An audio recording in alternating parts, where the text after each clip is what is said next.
الحمد للہ وکفی وسلام علی عباده الذین اصطفی اما بعد۔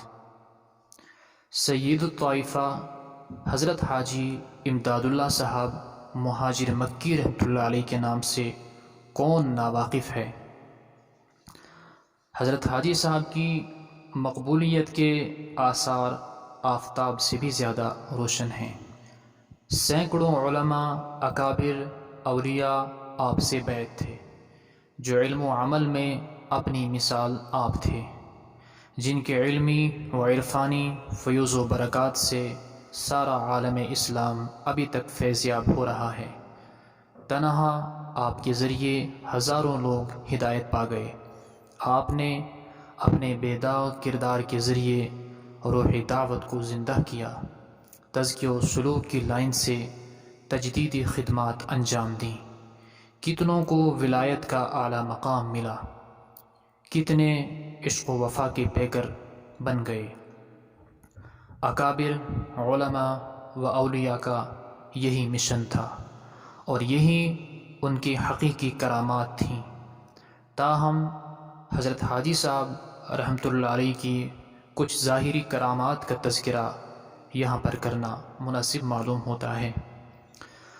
حضرت خواجہ پیر سید مہر علی شاہ صاحب رحمۃ اللہ علیہ حج پر گئے ہوئے تھے۔ قیام مکہ مکرمہ کے دوران انہوں نے حضرت حاجی صاحب رحمۃ اللہ علیہ کے احسانی اور روحانی کمالات محسوس کر کے بیعت ہونے کا ارادہ کیا۔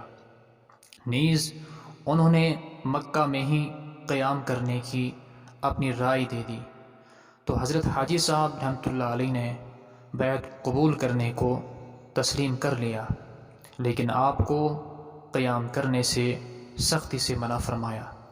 چنانچہ تاریخ مشائخ چشت میں لکھا ہوا ہے کہ حضرت حاجی صاحب رحمۃ اللہ علیہ نے فرمایا کہ ہندوستان میں عنقریب دین کے نام پر ایک فتنہ ظاہر ہوگا، آپ ہندوستان ضرور واپس جائیں۔ اگر آپ خاموش بھی بیٹھیں گے تو تب بھی وہ فتنہ ترقی نہیں کر پائے گا اور ملک میں سکون رہے گا۔ چنانچہ کچھ ہی عرصے کے بعد پنجاب میں مسلمہ کذاب پنجابی مرزا قادیانی نے اپنے شیطانی نبوت کا اعلان کیا۔ اس کی تردید علماء حق نے کی۔ خود حضرت پیر صاحب رحمۃ اللہ علیہ نے اپنی پوری صلاحیت اس فتنے کی سرکوبی کے لیے جھونک دی۔ اس طرح حضرت کی یہ کرامت پوری ہو گئی۔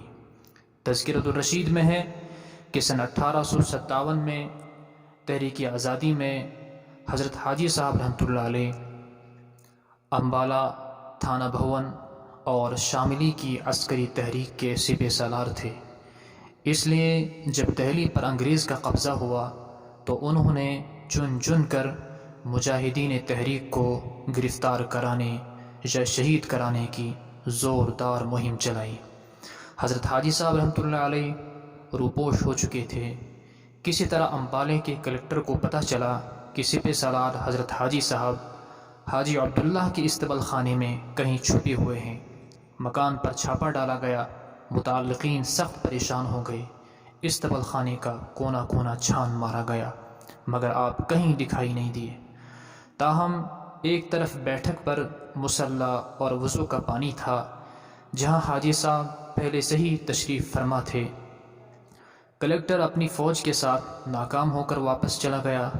تھوڑی دیر بعد جب رئیس صاحب اپنے متعلقین کے ساتھ بیٹھک کے اندر چلے گئے تو دیکھا کہ حضرت حاجی صاحب رحمۃ اللہ علیہ کھڑے ہو کر نماز پڑھ رہے تھے۔ اللہ رب العزت ان بزرگوں کے نقش قدم پر چلنے کی توفیق عطا فرمائے۔ والسلام علیکم ورحمۃ اللہ۔